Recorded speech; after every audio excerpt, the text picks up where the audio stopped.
Slamming into each other head-on, the two red semi-trucks then backed up and slammed into each other again at top speed.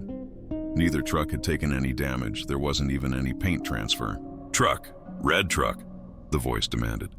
Dad grimly stood, took one of the toys from Michael before he could react, and without ceremony, tossed it into the corner of the living room. There was nothing there, and then, for an instant, we could all see the mouth. Its lips were glistening, its teeth perfectly white and straight, and the tongue was pink with a gray carpet upon it, and curled around the toy while it took it. As it began to masticate the plastic and the imagination of the child, we could hear the crunching. Then there was silence. Then Michael began to cry, still holding the other red truck toy. Mom picked him up and took him to his room. All I could think about was how many things we had fed to the mouth. I thought about when I had first seen it, and it was like it was always a part of our lives. It was always there, consuming whatever made us happy, taking away any comfort. It was always demanding something, and as long as it was appeased, we didn't have to fear it. The fear was still there, just a kind of background, a kind of silent terror of what it might do to us if we didn't immediately give it what it wanted. I couldn't remember what life was like in our family before the mouth began to speak. I can't remember a time when we didn't live oppressed by its invisible presence, avoiding that blank corner of the room. "Why don't we just move away?" Mom had asked Dad quietly one night after the mouth had eaten both of their wedding rings. "Silence, don't say that. You'll make it angry." Dad trembled, worried that the mouth might have overheard what his wife had suggested. There could be no escape. Even if we all jumped in the car and drove away without packing, without planning, the mouth would somehow catch us. That seemed to be what Dad was afraid of. It could do things, make us forget things, not little things, but big things.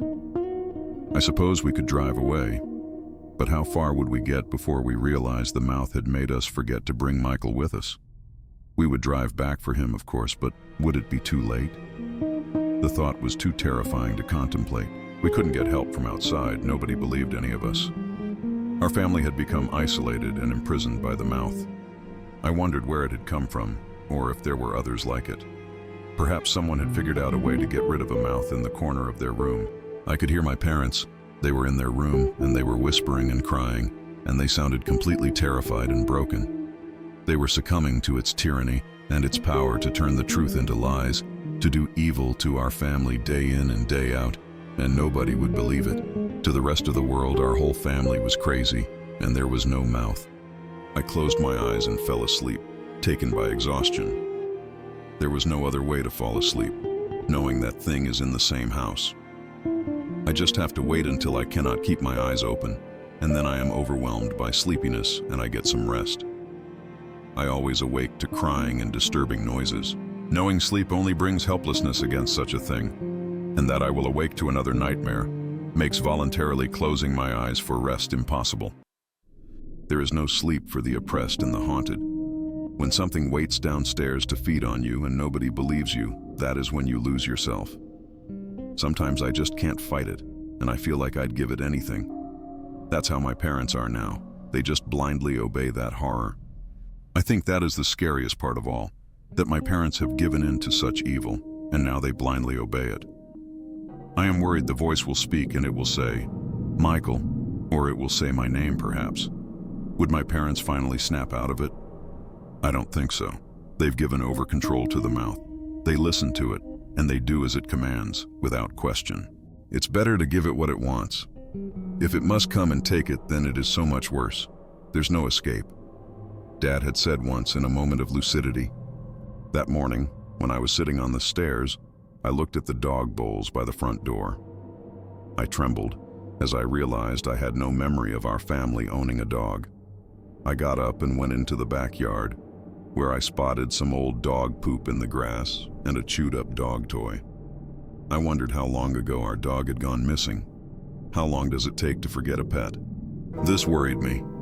My mind gradually began to form the disturbing thought that the mouth had eaten our dog. Worse, if we had forgotten the dog, that meant we had cooperated. That meant that Dad had fed our dog to the mouth. The thought of him doing that terrified me, because I could already imagine my father sacrificing one of us to feed the mouth. Dad is a very cowardly man, who is only brave when he is yelling at his children. He doesn't yell at his wife. He's afraid of her. In my mind, he is just as cruel as the mouth. Everything it eats, he feeds to it. I don't believe my dad would ever do anything to protect anyone except himself, because that's all I've ever seen him do. He thinks he is making sacrifices, but if his own children are just snacks for his precious mouth, he is only sacrificing to save himself. I suddenly realized all of this about my father while staring at a red toy truck on the floor by the front door. Somehow the toy filled me with dread, and I had no idea why. Mom said it was a day we could go out because we had prior appointments.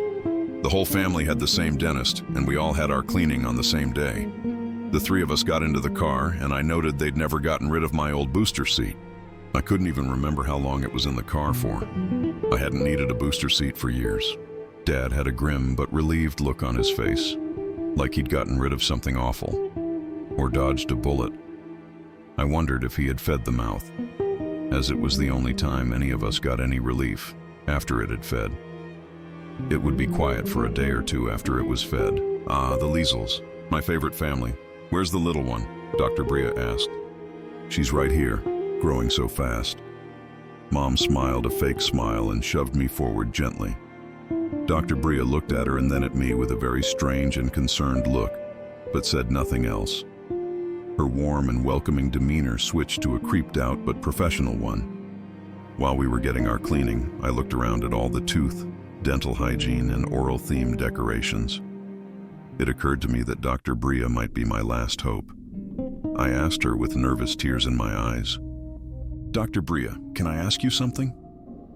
And I guess the look on my face, the encounter in the lobby, and the conspiratorial and desperate way I was whispering triggered her protective instincts. She knew something was wrong, and she was no coward. She stood and closed the door to the examination room and then leaned in close and nodded.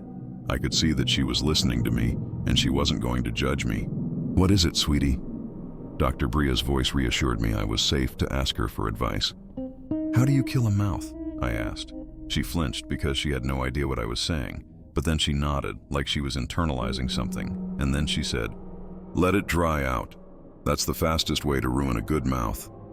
Dr. Bria instructed me. She was taking me seriously. I couldn't believe it. "What if it is a bad mouth, an evil mouth?" I asked. Her face contorted like she wasn't sure if she should laugh and was again internalizing complicated thoughts. She responded in a confidential tone, treating my worries with seriousness. "I clean bad mouths. If it's bad enough, I run a drill and other measures. The teeth, the gums, even the throat can develop infections," Dr. Bria explained. Then something occurred to her. I've never dealt with an evil mouth before. For that, to kill one, I'd pull the teeth. "Pull the teeth?" I asked, my voice trembling. "Yes, love. If you pull the teeth, the mouth has no power. Teeth are the source of all the power a mouth has. That's why we take such good care of our teeth." Dr. Bria smiled for me, a kind and motherly smile. She thought she had resolved my fears, and in a way she had. I was starting to think that there might be a way to save my family, a way to defeat the mouth. "How would I pull the teeth if the mouth is very big?" I asked. "Maybe just smash them out with a big hammer." Dr. Bria chuckled. "If you hit them out, it's the same thing, and it will hurt the evil mouth even more." "What if the mouth cannot be approached, it is invisible, and it instantly eats whatever enters? A hammer or anything?" I asked. Dr. Bria looked quizzical, but indulgent. "What are we talking about?" she finally asked. "Nothing." I realized I had already said too much. "I was just wondering." Such an imaginative child. Dr. Bria smiled and let me out of the chair, and opened the door and led me out to the lobby where my parents were waiting. She asked them, "Will you need another appointment for Michael?" "Who?" Mom asked. Dad had a strange, almost guilty look in his eyes, but he shrugged it off and nudged her. "Nothing. We don't need anything." And he got up and took me and Mom out to the car without saying goodbye. Dr. Bria wasn't finished. She ran out after us, demanding answers, letting her professional demeanor fall away. She suddenly didn't care about polite conventions of everyday life that restrain people from doing the good that their instincts command. She ran after us as we left the parking lot, frustration in her eyes and something else. Back at home, I kept thinking about Dr. Bria and the way she had reacted. She cared about me, cared that something was very wrong. Later that afternoon, she arrived at our house, quite unprofessional and unsure what she was doing. She'd felt triggered to act and she couldn't back down, knowing instinctively that something was dreadfully wrong with our family. I saw her creeping around outside, trying to peer through the windows, which were all drawn shut. I opened the front door for her and let her inside. Dad was in his room hiding. That's where he spent the day sometimes. "Let me show you the mouth," I said quietly and nervously. I was afraid it might overpower her or she wouldn't be able to see it. But it turns out the mouth stood no chance against Dr. Bria. I was shaking with fear as she neared the mouth. "Wait, careful." I tugged her sleeve, my eyes wide with anxiety, staring at the visible mouth where it yawned in a kind of creepy smile. Dr. Bria kept inching towards it. Bottle of clear liquid," the mouth demanded. "Sure thing." Dr. Bria was holding something. She tossed a small vial of clear liquid into the mouth and stepped back while it crunched the glass in its molars. It soon began to snore. Dr. Bria started inching towards it again, and from her fanny pack she produced a surgical scalpel with a clear green handle. She pushed its blade out and it clicked in place. In her hand, the tiny blade somehow looked formidable. "It's asleep," she sighed, relieved. "How did you know?" I asked. "I listened to you. That's all it took."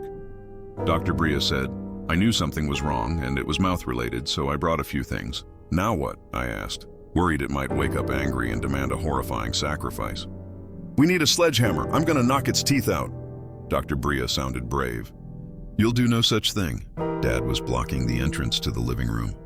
"Doctor, female dentist." The mouth spoke with a groggy voice, already resisting the drugs and starting to wake. "No problem." Dad rushed forward and tried to shove her into the mouth, but Dr. Bria neatly stepped aside. A movement rehearsed 1,000 times, tripped him and tossed him headfirst into the mouth, and she barely moved or touched him. The mouth chomped down on Dad and bit off the upper half, chewing violently as his muffled screams gave way to crunching and gulping as it ate. The tongue flicked out and drew in his quivering lower half and ate that part too, until there was nothing but a puddle of blood where he had fallen. Dr. Bria looked at me and held me, saying, "Don't look, it's okay, I'm sorry." "It's fine," I said blankly, as I stared without feeling anything while the mouth ate Dad. I was more curious about how she had done what she did, so I asked, "How'd you do that?"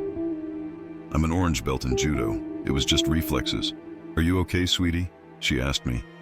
"Totally fine. I'm not sure what I'm going to do without you. I don't feel safe with that thing there," I said, hearing the strangeness in my response, but I was unsure why. "You just saw your dad get eaten, didn't you?" Dr. Bria was worried about something I wasn't. I hadn't seen any such thing, and I had no idea who she was talking about. "Aren't we going to smash its teeth?" I asked. "We can try," she said. She got on her phone while the mouth was saying, "Smartphone? Handheld telephone?" Dr. Bria wasn't fully under its power yet, even though she had fed it. She looked at her phone and almost fed it to the thing, the mouth's influence growing stronger. But I said, "Don't feed it," and she heard me and snapped out of it. "We're gonna need some muscle. I called for help," she said. We went outside and waited. Soon a man in a pickup showed up. "I brought the jackhammer, babe. Where's the fire?" he said, grinning at Dr. Bria. She led him into my house, and I heard him swearing and cussing and then laughing as he fired up the jackhammer in our living room. The noise from the jackhammer was unbelievably loud, but the mouth was huge and in trouble, screaming while the man was at work. The mouth sounded very anguished and enraged, but soon its words were muffled like it was a chubby bunny with marshmallows in its cheeks. When things went quiet, they went very quiet. And then the man was laughing. I laughed too. The instant the spell was broken. The man came out holding one of the enormous teeth.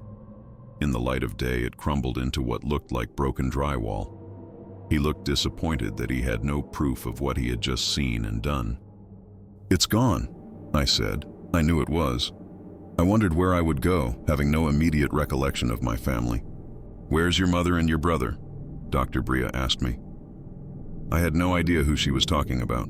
She took me with her, and I stayed with her. Social workers came, police were involved, my family was declared missing, and eventually, after 3 years, I was officially adopted by Dr. Bria and her husband, Walter, whom you met earlier with his jackhammer. I've grown to love them, and they are very good to me. Over time, I remembered all of this, but only when I was ready. As I felt more safe and secure and happy, it was safe to recall my past. Now I know how I came to be who I am, where I am. I am home with them, and they know all about me. They will never think I am crazy or making things up for attention. They are my family. I can't wait until I can become a dentist.